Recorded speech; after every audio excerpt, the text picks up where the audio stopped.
In this video, I'm going to show you how to turn any skill into a profitable online business, no matter what it is. So that way you can get broke off with no boss, no employees, or any of the other headaches that you would associate with running a business. This could be your side hustle. It could be your main hustle. It's totally up to you. This is the absolute easiest online business method that doesn't require you to create some big course, to buy products, drop ship, be a tech whiz, none of those things. So all you got to do is be someone with something that you love, with a burning passion and desire to share with the world, and get paid to do it. So let's go. Now, when I say any niche or passion, literally I mean any niche or passion. It could be skiing, photography, painting, carpentry, woodworking, graphic design, video games, whatever it is. Now, obviously, some niches are going to pay more than others, so that's a decision that you're going to have to make. I know when I was making this decision, I wanted to kind of find that balance, the best of both worlds, and so that's how I ended up where I'm at today. You got to do what's best for you. So once you've identified the skill or the passion, that market that you want to go into, the next thing you got to do is you have got to go into the market and start interacting with your potential customer. So once you've identified the market that you want to go into, now you actually got to do the research to figure out what are their pain points and frustrations. So you want to go to where they're hanging out. If they're on Facebook, you want to join Facebook groups. Is it TikTok? Is it Instagram? Is it YouTube?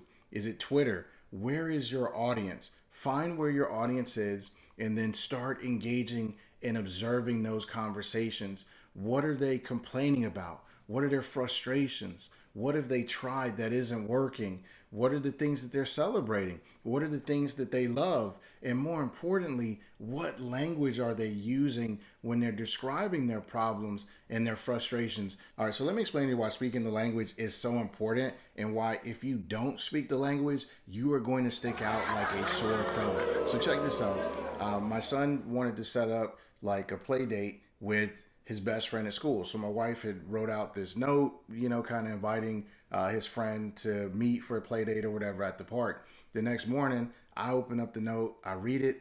I'm like, this is lame. Like, do boys really even kind of communicate like with this? Like play date, is that really the word? Like I just wasn't feeling it. Okay. So I tossed the note. Long story short, that play date did not take place. Now, here's the deal. Just this morning, when I was dropping my son off at school, or walking him up to school, rather, I should say, I see two moms. And the mom says, "Hey, are you so-and-so's mom?" And she says, "Yes." "Oh, my goodness. My son talks about your son all of the time." And she's like, "Well, whose mom are you?" And she said, "Oh, I'm Brandon's mom." So she's like, "Oh, my gosh, yes, my son talks about Brandon all the time. Oh, da-da-da-da-da. That's great. Look, I don't have my phone on me, but take down my number and we can set up a play date." Oh! So I'm like, that is the language, right? That's how moms communicate. See, me in the dad space from the outside, when I see that language, it's foreign to me. And so what I would send and say, it wouldn't resonate and connect in the mom universe. And that's the same thing that will happen with your customers if you're not speaking the language. You are going to be a complete outsider to them and they're not going to trust you. So don't skip the research phase. What's the language and the verbiage that is circulating in the niche that people in the know are speaking? So once you've done that, now you could go to the next steps. So after you've done your research, now you can actually create your new solution. And this is why the research is super important, part 2, right? So the thing that you offer, the solution, the mechanism, the way you're going to help them overcome all of their problems and their adversity, the way that you're going to do that is by having a new method, a new way for them to achieve that result that they haven't tried before. And it doesn't necessarily have to be 100 new steps. Maybe there's a 5-step plan and 3 of the steps are very common, but there's one critical thing that you do in step 4 that no one else does.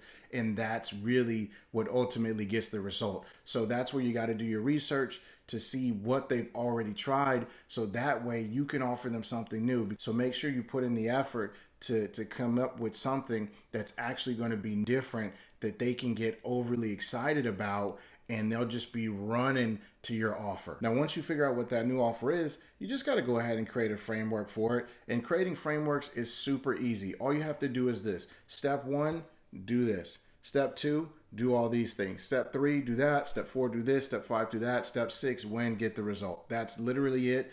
Don't overcomplicate it. Don't overthink it. Just write down all of the steps that you take to achieve the result that you're going to promise them that they're going to get when they take advantage of your offer. Now it's time to make your offer and deliver your solution to the market. Now, I know a lot of people will tell you to build a course, and I'm going to tell you right now, don't build a course. Courses are old news. Courses are almost dead for the most part. And I'll tell you what the future is in a minute, but let me explain to you why courses are on the way out, just like taxis are. Usually courses are really expensive and they cost a lot of money. And typically people are super skeptical about paying for a course because there's so many gurus out here that just sell garbage that they don't know if they're going to, after they spend all of this money, if they're actually going to get any type of tangible, decent result. The other thing is the time commitment. Usually courses are so long, you have to put in so much time just to be able to start implementing things. And most people want a result quicker. They want to hit the ground running. They want micro nuggets that they can go out, do, see a result, and then keep making progress. And with a course, it just doesn't feel like that, because you may have to watch 3, 4, 5, 6 hours of training just to be able to do one thing. And the next thing with courses is that they're not personalized. So it's not tailored to the individual for them to be able to get the best result for their unique situation. And they're not able to get that real-time feedback that they need in order to get the best result possible. So if courses aren't the answer, then what is? The answer is social learning communities. People love to be a part of a community. They love to learn from others. They love to share content.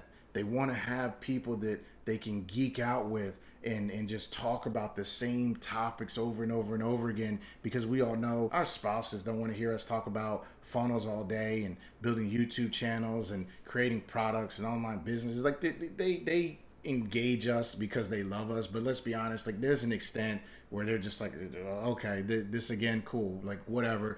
People want people that they can nerd out with and just dive into the minutia. And they also want to be able to learn from you, but to get real-time feedback and updates. So if they get stuck, someone's there to help get them unstuck, to propel them forward, to give them feedback on the things that they're implementing. And if you're skeptical about if this is really the future, look no further than sites like OnlyFans and Substack and Discord and even paid YouTube, private YouTube communities, paid Facebook groups. So that's the future, social learning communities. Now, when it comes to actually like creating your social learning community, there's a lot of options out there. Personally, I use Facebook and Mighty Networks. I tend to prefer Mighty Networks just because on Facebook, it's all algorithm based. And so like if they don't visit the group for a while, it's going to be buried on their feed and they're going to forget that they're in there and not really get the most value, maybe not necessarily even be an active contributor in the group. So that's why I tend to go with third-party apps, or recommend third-party apps, I should say, like a Mighty Networks, because when they're in that particular community, that's all they're going to see. That's the only place that they're going to be. You don't have to worry about their cousins and aunts and everybody else getting in the way of them actually being a part of your community. So once you created your community and you got the outline for the thing that you want to teach, now it's time to start promoting and getting people into the group. You don't need a funnel just yet. I mean, you can have one if you want to. It'll make you look more professional, make it more believable. People will know that you're actually serious and legit about doing this. But if you don't have a funnel, that's fine. Engage in some one-on-one conversations. Get people into the group, get them into the community. Maybe you want to even do like a beta thing where you let them in at half price, or maybe you let a couple of select VIP members in for free. And once you got some people in there, what you want to do is record your training live. So the first time that you do that training, do it live. So that way you can get real-time feedback and people's reactions on how the training went. And then you can use snippets of that as testimonials and promo content, whether you want to do it with paid ads or organically. It's totally up to you, but that's the benefit of doing it live. So you're not doing anything up front. You're going to actually get people into the group, hopefully get people paying to be into the group, and then deliver that first training live within like the first week that everyone's in there, and when everyone's all excited and jazzed up about getting the solution. And then once you have that copy of the training, you can outsource it to a video editor, have them clean it up, make it pretty, and then that training is going to live in the group. And this is a key part about the social learning communities. When somebody leaves the group, they lose access to the training. And so most people will stay because they always want access, not just to you and the community, but also to the trainings as well. And that's another big plus for why you want to set it up this way, because the retention rate is going to be extremely high. But more importantly, for the people that are actually in there, the likelihood of them going through the modules and actually getting value and implementing what you tell them to do is going to be great. So that's how you deliver the training. Now let's talk about my favorite part, which is the sales funnel. Now, you don't need to overthink this. It doesn't have to be overcomplicated. You don't need a bunch of fancy graphics. I mean, that stuff is up to you. It's optional. What you really want is an awesome sales message on that page, just telling them why you decided to start the group, what are the benefits that they're going to get from the group, and you also want to make sure that you are giving a breakdown of all of the training that they're going to get when they're a member, as well as any other like coaching or office hours or live sessions, whatever else you're going to do. You want to make sure that you include that in the sales message as well. And then just have a simple cart page. Eventually over time, you can add some upsells and some things like that on the back end. But when you're first getting started, you're not going to have that. And that's how you set up an online business. So until the next time, peace.